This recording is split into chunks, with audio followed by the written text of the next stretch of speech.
இனிய தமிழ் வணக்கம். வெல்க தமிழ். என்னங்க சாமி ரூம்ல உள்ள பூஜை மணியை எடுத்து ஒழிக்கிறனே அப்படின்னு பாக்குறீங்களா? இந்த மணிகள் வெங்கலத்தால ஆனது.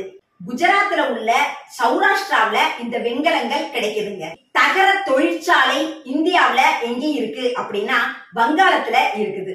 எட்வர்ட் பெயின்ஸ் அப்படிங்கிறவர் சொல்றாரு, பருத்தி உற்பத்தியின் தாயகம் இந்தியா அப்படின்னு.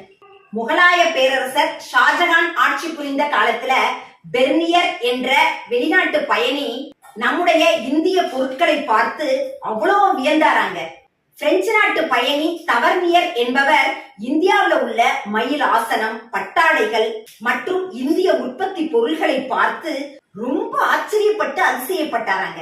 என்ன வளம் இல்லை இந்த திருநாட்டில், என் கையை ஏந்த வேண்டும் வெளிநாட்டில், ஒழுங்காய் பாடுபடு வயல் காட்டில், உயரும் உன்மதிப்பு அயல் நாட்டில், விவசாயி விவசாயி கடவுள் என்னும் முதலாளி, கண்டெடுத்த தொழிலாளி, விவசாயி விவசாயி. ஆமாங்க, நம்முடைய இந்தியாவில் என்ன வளங்க இல்ல? ஏங்க நாம வெளிநாட்டுல போய் சம்பாதிக்கணும்?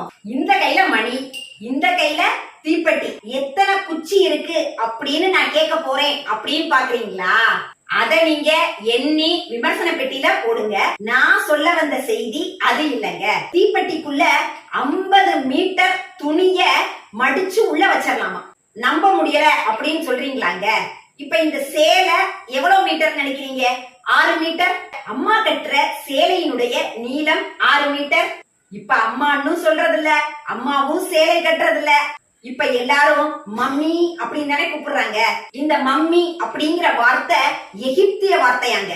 எகிப்துல மம்மி அப்படிங்கிறதுக்கு பதப்படுத்தப்பட்ட பிணம் என்று அர்த்தமா. 3000 ஆண்டுகளுக்கு முன்னாடி இறந்தவர்களை கல்லறை எழுப்பி அதுக்குள்ள பதப்படுத்தி அப்படியே வச்சிருவாங்களாம். அப்படி பதப்படுத்தும் பொழுது இந்தியாவுல உள்ள டாக்கால உற்பத்தி ஆகிற இந்த மஸ்லின் ஆடை வெளிநாடுகளுக்கு ஏற்றுமதி ஆகுமாங்க. அது ரொம்ப மெல்லியதாக இருக்குமா. அந்த மெல்லிய மஸ்லின் ஆடைகளை அந்த மம்மி மேல, அதாவது பதப்படுத்தப்பட்ட பிணத்தின் மேல அப்படியே பொருத்திடுவாங்களாம். இனிமே குழந்தைங்க அம்மாவ மம்மின்னு சொல்லுவீங்க. 50 மீட்டர் மஸ்லின் துணிய நாம மடிச்சு தீப்பெட்டிக்குள்ள வச்சிடலாம். இப்படிப்பட்ட அரிய பொக்கிஷங்கள் நிறைந்தது நம்முடைய இந்தியா. இந்திய நாடு என் வீடு, இந்தியன் என்பது என் பேரு. நன்றி.